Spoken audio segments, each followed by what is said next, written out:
Olá, boa noite, mulheres abençoadas do Senhor. Mais um episódio do nosso Socorra Seu Casamento Ferido. Ai, gente, meu coração queima tanto de estar aqui falando com vocês. Eu queria trazer um pouco do que eu passei e quero saber se você também já passou por essas coisas. Olha, eu perdi minha mãe muito cedo, aos 16 anos. E eu era muito mimada, tinha tudo, meu pai me cuidava e logo em seguida que ela morreu, ele me abandonou. E aí, por que eu tô te contando isso? Para você entender onde que vem a raiz dos problemas. Eu criei uma expectativa no casamento muito grande. Eu achava que o casamento era a solução dos meus problemas. Eu não conhecia a palavra do Senhor. E eu achava, pronto, eu vou casar e eu vou ser felizes para sempre. Só que toda vez que a gente coloca a nossa expectativa em coisas, pessoas ou circunstâncias, não dá certo. Então, certamente eu me frustrei, eu sofri muito. Se você já passou algo parecido, não é mera coincidência. Por exemplo, eu comecei a me desconectar do meu marido, né? Ele que era tão carinhoso durante os 7 anos de namoro, era presente, começou a falar: agora você se vira, você faz as coisas, eu quero ser servido. Ele começou a querer ser simplesmente servido, ele não participava. Coisas também que durante o namoro ele já fazia que eu não queria ver. Muitas coisas seu marido já tinha antes do casamento e você não quis ver. Você fechou os olhos ou você pensou assim: ele vai mudar. Ele não era sociável, ele não gostava de ir em festas comigo. E eu achava que isso não ia me fazer falta, mas depois, estando casada e para todos os lugares sozinha, não era agradável. Era muito ruim, eu sofria, né? Então, naquela mesma época, ele começou a ficar distante de mim e eu queria muito engravidar e eu perdi meu primeiro bebê. Eu sofri muito, entrei em depressão, precisava de ajuda. Ele não sabia como me ajudar, sabe por quê? Na época eu achava que ele era mau, que ele era a pior criatura desse mundo. Como que eu casei com uma pessoa dessa? Como é que eu não vi isso antes? Mas não era isso. Era porque ele também tinha feridas e ele não sabia como me ajudar. Ele também estava gritando por socorro, ele teve uma infância difícil. Ele não soube lidar com os problemas da infância dele. E ali estava refletindo tudo. Na verdade, ele queria que eu fosse mamãe para ele. Que eu desse para ele tudo que ele não recebeu. Não que a mãe dele fosse ruim, ela foi boa, mas dentro do que ela podia. Mas ele queria mais, né? Se a gente começar a olhar para os nossos pais com olhos de amor, saber que eles nos deram o melhor que eles tinham, gente. Agradeça pelo que eles deram. Sabe por quê? Nós vamos ser curados lá na base, lá na raiz dos problemas, para que o nosso relacionamento seja realmente restaurado. Para que a gente possa se olhar e olhar para o próximo com um olhar de misericórdia. Esse olhar de compaixão, de ter misericórdia do outro, de misericórdia de si mesmo. Às vezes você precisa de ajuda também. Então, nós precisamos olhar para esse passado. Então, nesse momento tão difícil, eu comecei a fazer tratamento para engravidar, porque eu não conseguia engravidar. E ele sabendo de tudo. E quando eu engravidei, ele envolveu com pornografia na internet. E aí ele se afastou mais de mim, mais e mais. Eu não entendi o porquê. Eu não entendia. E eu fiquei perdida e eu sofri muito, muito mesmo. E com isso, eu me perdi, né? O inimigo começou a pôr na minha cabeça que ter uma família era ruim, sabe? É isso que o inimigo tem feito com as famílias, colocado na cabeça das pessoas que ter uma família é ruim.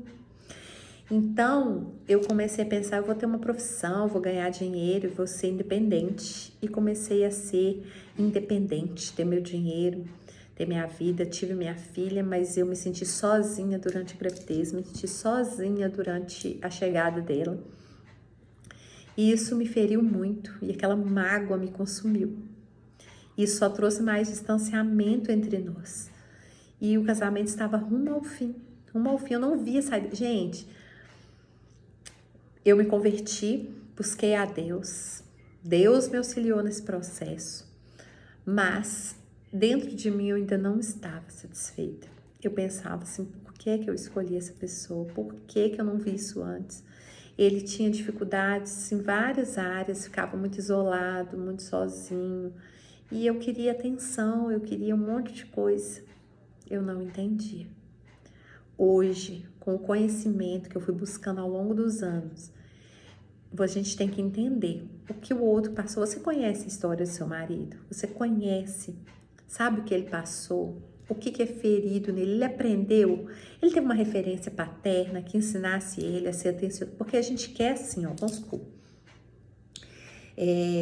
Meu marido não teve pai, foi criado pelo padrasto, que criou ele como filho, um homem muito humilde, um homem que não tinha muita instrução, mas que deu o que podia dar. E como é que um homem desse, que nem teve pai, não teve referência nenhuma, eu posso querer que ele venha trazendo flores para mim? Que ele chegue do trabalho e seja... Gente, ele não aprendeu isso. Você já pensou se seu marido aprendeu? Nós mulheres já aprendemos a ser mais amorosas mesmo, por causa do instinto feminino.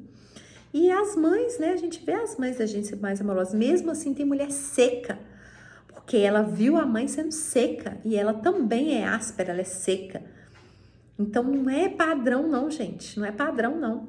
Cada ser humano tem sua história, nós somos indivíduos únicos perante o Senhor, quer dizer, nós somos, cada um é único, nós não somos iguais, nós somos únicos, Deus fez cada um com sua essência.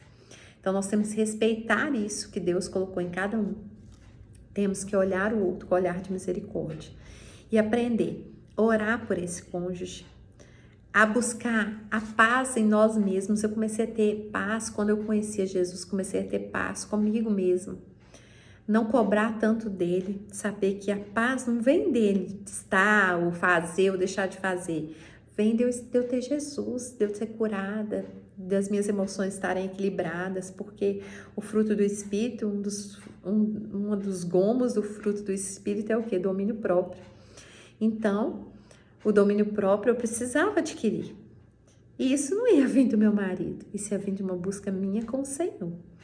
Então, a ideia é essa, é que eu quero trazer sempre uma palavra de estímulo para o crescimento espiritual. Tudo que eu tenho estudado, gente, em todas as áreas, volta tudo para a palavra do Senhor, tá tudo lá.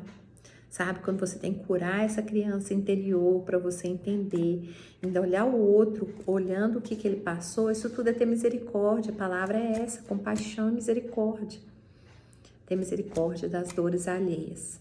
Jesus manda a gente amar o próximo. Sabe quem é o próximo? O próximo mais próximo. Seu marido, seus filhos. Não adianta você fazer o bem lá na rua e não fazer dentro da sua casa. Então, olhar o outro com olhos de amor. Que essa mensagem possa achar um lugar assim, ó, certeiro, como uma flecha no seu coração. Você olha esse homem que precisa da sua ajuda. Ah, mas como que eu vou ajudar o Hélio? Primeiro se ajudando, porque um ferido, como é que vai cuidar de outro? É difícil, né? É difícil.